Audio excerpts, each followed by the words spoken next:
মাত্র 10 মিনিটে ঈদের সবথেকে আকর্ষণীয় এবং সেরা একটা ডেজার্টের রেসিপি শেয়ার করব, তাও আবার সেমাই দিয়ে।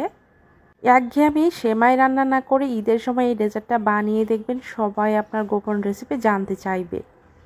আমি এখানে সেমাই নিয়েছি, সেমাইটা এভাবে করে আগে প্যাকেটের মধ্যে ভেঙে নিয়েছি, আর ভাঙার পরে এখানে আমি 2 কাপ পরিমাণে নিয়ে নিচ্ছি।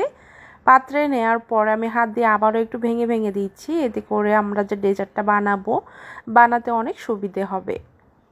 সেমাইটা রান্না করার পরে আমি একটু বাটির মতো করে ডিজাইন করে নিব। এই জন্য একটা কেকের মোল্ডে আমি এমন র্যাপিং পেপার দিয়ে গোল গোল করে নিয়েছি, এক সাইডে রেখে দিব, এটা পরবর্তীতে কাজে লাগবে।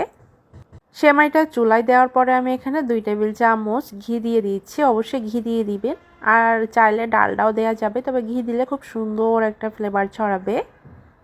এরপর চুলোর আঁচটা মিডিয়াম টু লোয়ে রেখে সেমাইটা খুব ভালো করে ভেজে নিতে হবে। এই ডেজার্টটা বানিয়ে আপনি আপনার টেবিলে যখন রাখবেন, আপনার গেস্টরা দেখে কি বলবো, রেসিপি তো জানতে চাইবে এবং খেয়ে খুবই প্রশংসা করবে। এরপরে সেমাইটা ভেজে নেওয়া হয়ে গেলে আমি এখানে গুঁড়ো দুধ দিয়ে দিচ্ছি 3 টেবিল চামচ পরিমাণে।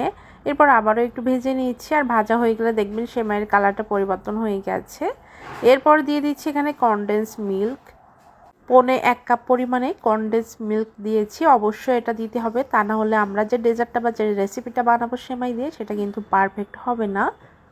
কনডেন্স মিল্ক দেওয়ার পরে চুলোর আঁচটা লোয়ে রেখে এটা ভালো করে 10 থেকে 15 মিনিট জ্বালিয়ে নিতে হবে।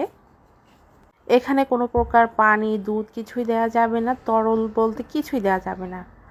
10 থেকে 15 মিনিট আমি এভাবে করে জ্বালিয়ে নিয়েছি, আর এই যে এটা হয়ে গেছে। এখন আগে থেকে আমরা যে মোল্ডে র্যাপিং পেপার দিয়ে রেখেছিলাম, গরম গরম দিয়ে একটা চামচ দিয়ে এই যে সুন্দর করে রাউন্ড শেপ করে নিতে হবে, গোল।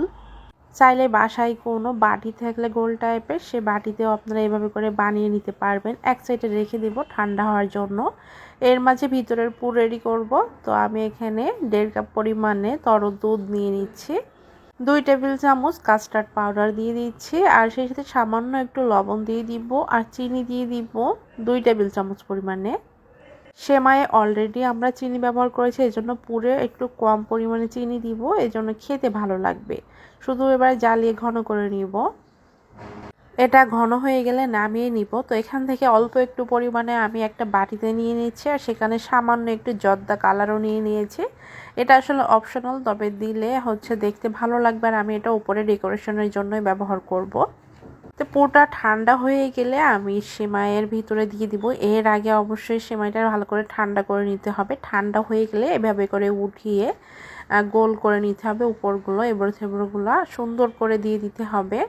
দেখতেই পাচ্ছেন এগুলা কিন্তু বাটির মতো লাগছে, দেখতে খুবই সুন্দর লাগছিল আমার কাছে। যাই হোক, আমি সবগুলো এভাবে করে বের করে উপরে যে এবড়ো থেবড়োগুলো সবগুলো সমান করে দিয়েছি। এরপর আগে থেকে বানিয়ে নেওয়া যে পুরটা, সেটা অবশ্যই ঠান্ডা করে তারপর ভিতরে দিয়ে দিতে হবে। সবগুলো পুর আমি এভাবে করে দিয়ে দিচ্ছি, এবং আগে থেকে আমরা যে জর্দা কালার মিশিয়ে রেখেছিলাম সেটা পলিথিনে ভরে একটু ছিদ্র করে আমি এভাবে উপর দিয়ে একটু লম্বা করে দিয়ে দিচ্ছি, এতে করে দেখতে ভালো লাগবে। চাইলে এর উপরে কোনো ড্রাই ফ্রুটস বা ডালিম বা যে কোনো ফ্রুটসও দিয়ে দিতে পারবেন, দেখতে ভালো লাগবে। এরপর একটা টুথপিক দিয়ে আমি একটু এপাশ ওপাশ করে ডিজাইন করে দিচ্ছি। আশা করছি আমার এই সহজ সেমাইয়ের রেসিপি ভালো লেগেছে। ভালো লাগলে অবশ্যই আসছে ঈদে আপনারা ট্রাই করবেন এবং বেশি বেশি করে শেয়ার করে দিবেন।